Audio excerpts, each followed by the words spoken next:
तो नरेंद्र मोदी जी कहते हैं कि ये संविधान खाली है, खोखला है, इसमें कुछ नहीं है। मैं नरेंद्र मोदी जी को समझाना चाहता हूं, और प्रधानमंत्री जी आप अच्छी तरह सुनिए, क्योंकि आप देश के प्रधानमंत्री हैं। नरेंद्र मोदी जी, ये संविधान खोखला नहीं है। इस संविधान में हजारों साल की सोच, बिरसा मुंडा जी की सोच, बुद्ध भगवान की सोच, फूले जी की सोच, अंबेडकर जी की सोच, गांधी जी की सोच सब भरी हुई है।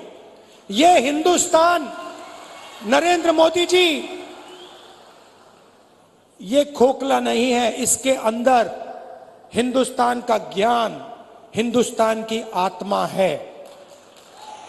और जब आप इसे खोखला कहते हो तो आप हिंदुस्तान, बिरसा मुंडा जी, महात्मा गांधी जी, अंबेडकर जी, इन सब का अपमान करते हो।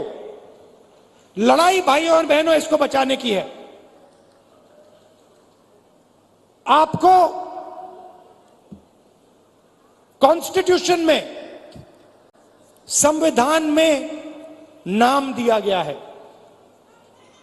आपको संविधान में आदिवासी नाम दिया गया है। इस संविधान में आप कहीं भी पढ़ लो, इस संविधान में आपको वनवासी नहीं कहा जाता है,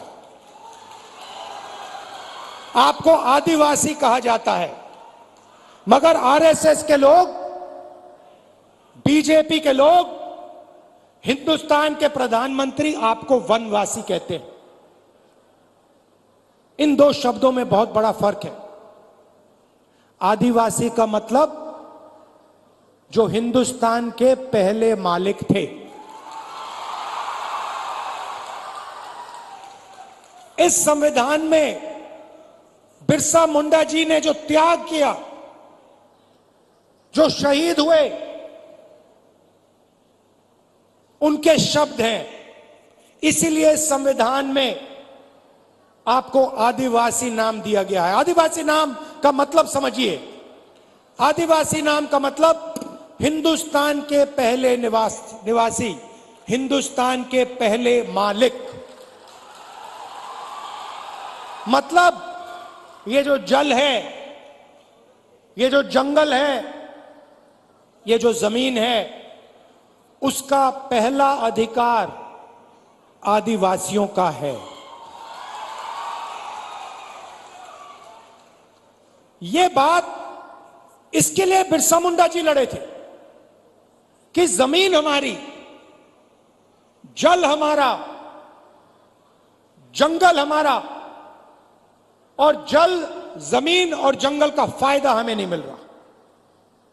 इसीलिए शहीद हुए। वो अंग्रेजों से लड़े। आज वही सोच लेकर नरेंद्र मोदी, आरएसएस और बीजेपी घूम रही है।